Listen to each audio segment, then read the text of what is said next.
Dans l'épisode précédent, Julia Sedevjian nous raconte son enfance sous le soleil niçois et le début de ses aventures en cuisine à seulement 14 ans.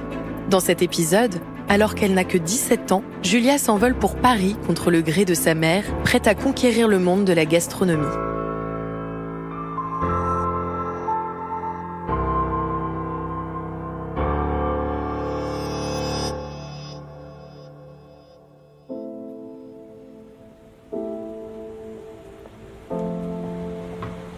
J'arrive à Paris et le premier bilan, c'est je me dis, ouais, c'est une grande ville quand même.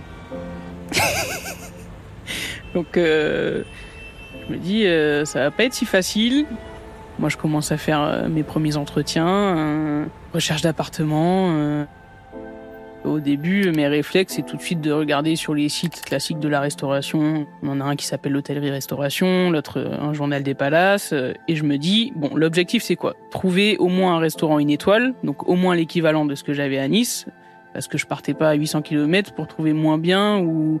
Enfin, si je quittais ma famille, je quittais Nice, c'était pour au moins que ça m'apporte quelque chose professionnellement, vraiment, quoi. Donc je commence à regarder, et puis je vois beaucoup d'offres, de bistrots, de brasseries. Puis ça commence à m'inquiéter un peu parce que je me dis ouais, c'est pas le projet et il faut vraiment que je trouve un étoile et puis au bout d'un moment je me dis c'est pas possible, tu cherches du travail, tu fais quoi ? Et là dans ma tête je me dis OK, Pôle emploi. Je regarde sur les sites de Pôle emploi, je me connecte, les annonces et là je vois les Fables de la Fontaine, restaurant une étoile au guide Michelin, recherche un commis. L'aubaine, là je me dis allez, ça c'est pour moi. J'appelle, le lendemain matin j'ai entretien avec le chef. Je lui explique un peu, voilà, que je viens de Nice, que j'ai fait mon apprentissage dans un restaurant étoilé, que j'ai la niaque, que j'ai l'habitude de faire des horaires, parce que tout de suite la question c'est t'as quel âge, dans quel état d'esprit tu te sens. Je me dis ça va pas être gagné quand même. Donc je sors de l'entretien, je sens que ça s'est bien passé avec le chef, qu'il y a des choses qui lui ont plu, d'autres choses qui lui ont déplu, comme par exemple la cuisine moléculaire. À l'Aphrodite, avec David, on avait un menu consacré à la cuisine moléculaire. Donc une cuisine, on va dire, qui se rapproche plus de la physique-chimie que de la cuisine. Donc beaucoup de travail autour des sphérifications, autour de l'azote. Et le chef que je rencontre des Fables de la Fontaine, lui, c'est un pur Ducasse, donc à l'ancienne, très traditionnaliste. Il me dit, ah ouais, toi, t'as fait de la cuisine fumée, c'est bon. Et je lui dis, chef, promis, je vais pas vous décevoir, prenez-moi à l'essai. Donc je sors de l'entretien en me disant j'attends qu'il me rappelle, mais advienne que pourra, je suis sereine à moitié quand même. Et finalement dans la soirée ou le lendemain, je me souviens plus, il me rappelle et il me dit viens avec tes couteaux de main et puis on voit comment ça se passe. Vite je me rends compte que le climat c'est pas le même, mine de rien, que le soleil me manque beaucoup. C'est métro boulot dodo quoi, hein. Donc tu cours à partir du moment où t'es levé pour aller choper ton métro, tu cours derrière le bus et ça c'est vrai que c'est une pression que je ressentais moins à Nice parce que l'appartement que j'avais, il était à 5 minutes à pied du resto où je bossais. Donc clairement le matin je me levais, je marchais 5 minutes au soleil avec mon petit café, j'arrivais au resto, enfin j'avais une routine, j'avais une qualité de vie autre, c'est-à-dire que pendant la coupure on allait à la mer ou on allait chez les uns chez les autres sur la terrasse. Enfin, là, j'arrive à Paris où non, ma coupure, je la passe une demi-heure dans le métro pour arriver chez moi, pour rester une demi-heure et repartir. En fait, tu te rends vite compte que ça va pas être la même vie, quoi. Mais en même temps, c'est hyper challengeant. Moi, j'arrive, c'est ma première place en tant que commis. J'ai envie de montrer que, ok, je viens de province, mais que je sais cuisiner et que je sais pourquoi je suis là, quoi. En tout cas, je suis pas venu à Paris pour rien. J'étais hyper compliqué à l'époque. C'est-à-dire que fallait vraiment que ça soit à la hauteur de mes attentes. C'était vraiment, je pouvais pas être dans une cuisine où je me sentais pas évoluer. Enfin, j'ai 17 ans, ne pas me sentir bien dans ce que je fais. Et je veux bien me donner à fond, je veux bien travailler 15 heures par jour, pas compter mes horaires, mais par contre, il faut que ça m'apporte quelque chose. Et là, c'est vrai qu'au début, quand je suis arrivé dans la cuisine, je m'y suis pas du tout retrouvé, quoi. Déjà, j'arrive dans une cuisine qui fait 10 mètres carrés, alors que j'ai l'habitude d'avoir une cuisine en province qui en fait 100. Et là, je me dis, mais comment ils bossent là-dedans ? Et en fait, ça, au fur et à mesure, je me rends compte que tu t'habitues à tout, en fait. Et que même avec une cuisine petite, t'arrives à faire de belles choses et il suffit d'être bien organisé et ça, tu l'oublies vite. Mais c'est vrai que la première semaine, j'arrêtais pas de penser à ça. Et je me disais, mais comment ils font ? Et comment je vais faire ? Parce que je me sens pas du tout, là. L'ambiance, elle est un peu entre deux parce que il y a des départs, il y a des nouveaux, donc en fait, il n'y a pas vraiment cet esprit de famille aussi que j'avais envie de retrouver parce que forcément, c'est quelque chose qui fait partie de la vie d'un restaurant comme ça quand tu choisis d'être dans des restaurants à taille humaine et pas aller dans des gros groupes. C'est parce que justement, t'es une dizaine, il y a un esprit de famille, ça rigole, tu vas boire des coups après le service, enfin, c'est cet échange humain aussi. Et c'est pour ça que j'ai failli pas y rester, d'ailleurs, parce qu'au début, je retrouvais pas ça. Et au final, ça s'est fait petit à petit. Et là, j'ai commencé à rencontrer des personnes qui ont fait que j'en suis là aujourd'hui.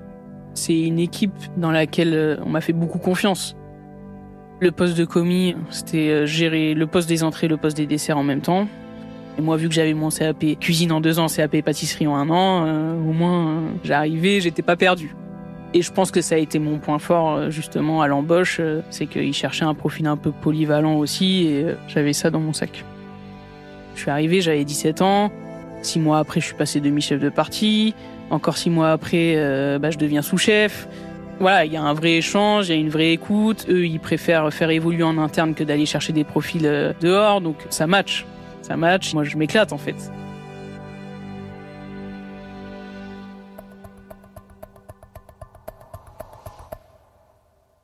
Six mois après mon arrivée sur Paris, je me sépare de ma copine.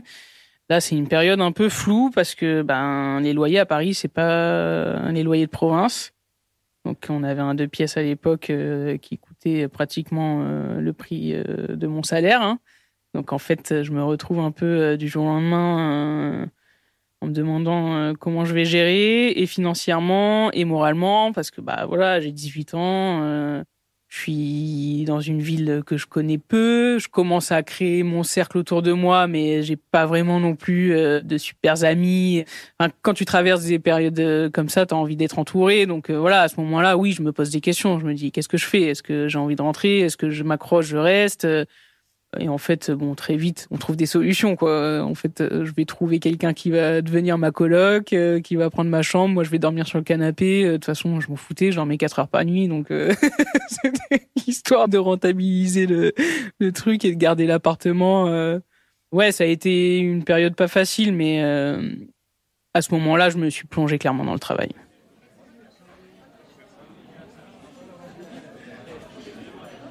En 2015, le chef et le patron me proposent de reprendre la succession de la place du chef en cuisine. Et ça faisait déjà 1 an qu'on le préparait tout doucement. J'avais compris que ça allait être pour moi parce que on avait créé des liens très solides et avec le propriétaire du restaurant et avec mon chef. Donc il me préparait doucement à son départ. Mais c'est vrai que de mettre des mots et de dire dans 2 mois je pars. Derrière, c'est toi qui vas assurer, ça va être ta carte, ça va être ton équipe. Tout ça, c'est encore quelque chose de nouveau. Parce que, en soi, quand j'ai pris la place de sous-chef, j'ai découvert une autre partie du métier. C'est-à-dire, cuisiner, je savais faire. Manager, c'était quelque chose d'inconnu pour moi. Donc ça, je l'ai appris de 18 à 20 ans. Je suis sous-chef et c'est là où vraiment je vais apprendre à manager une équipe, à comprendre un peu comment j'ai envie, moi, de leader mon équipe, comment j'ai envie d'emmener mon équipe avec moi. C'est très important, en fait, à cet âge-là et à cette place-là, de motiver ton équipe à être avec toi quoi qu'il arrive. Hormis les apprentis, je suis la plus jeune, donc tous ceux qui travaillent avec moi, ils sont plus âgés. Mais en même temps, tout se passe très naturellement parce que moi, je suis très solidaire en cuisine. J'ai toujours eu une bienveillance, je pense une justesse aussi, et j'étais pas la sous-chef qui te regarde bosser, qui te met la pression et qui fait rien.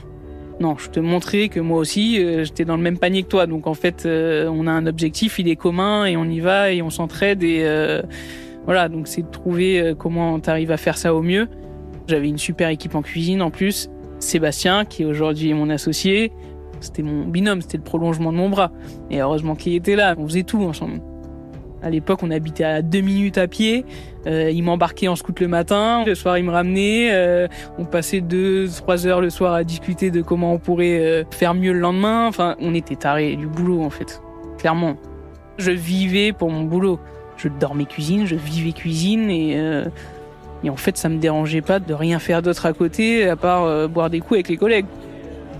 À ce moment-là, je suis pas fatigué parce qu'on est en plein de notre jeunesse. Hein. Franchement, si on n'a pas d'énergie à cet âge-là, on l'a jamais. Hein. Donc, Donc il y a des lendemains soirées un peu durs. T'arrives en cuisine à 8h, t'as dormi 2 heures, t'as un peu picolé. Les effluves du fumet de poisson le matin, elles t'emmènent loin. Mais voilà, faut les vivre ces moments-là, c'est trop important. C'est trop important. On va dire que là, c'est le début d'une autre vie. On me dit, bon bah voilà, ça va être comment ta cuisine ? Moi, j'ai toujours adoré cuisiner pour mes chefs, leur montrer que j'étais capable de les épauler et de faire au mieux pour eux. Ma cuisine, j'en sais rien ce que c'est en fait. On me demandait pas ça.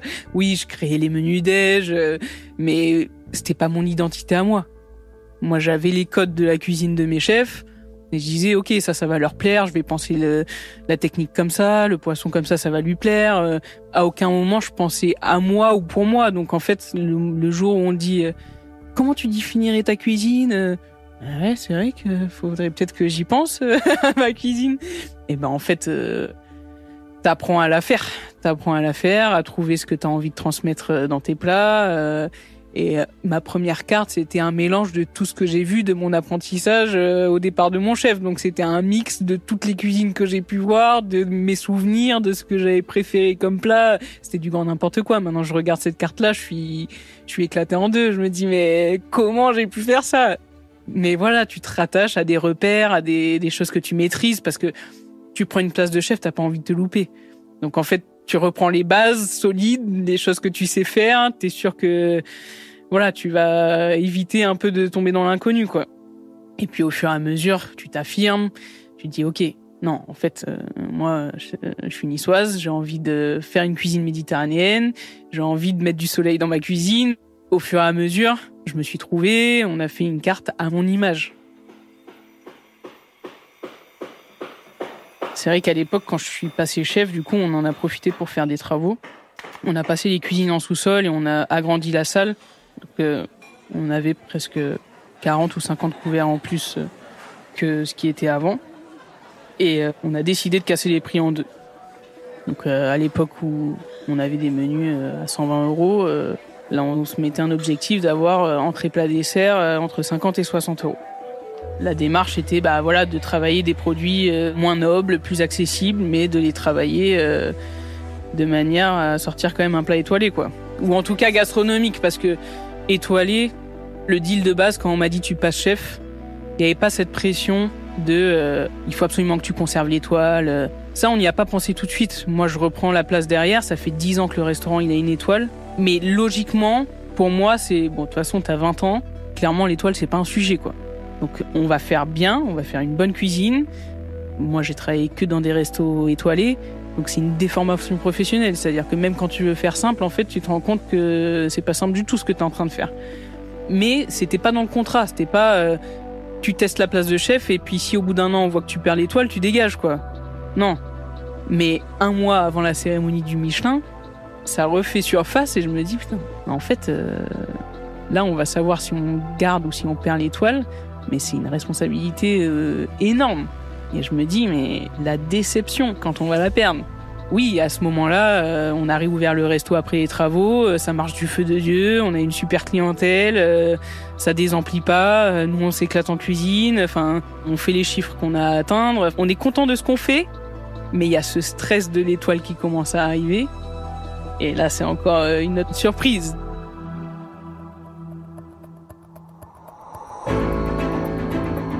Merci d'avoir écouté ce 2e épisode de Destin. Destin est un podcast énergie imaginé par Sarah Conan, rédaction en chef et interview Anaïs Kopman, production Anne-Cécile Kiry, réalisation Cédric Ledoré. À très vite pour un nouvel épisode.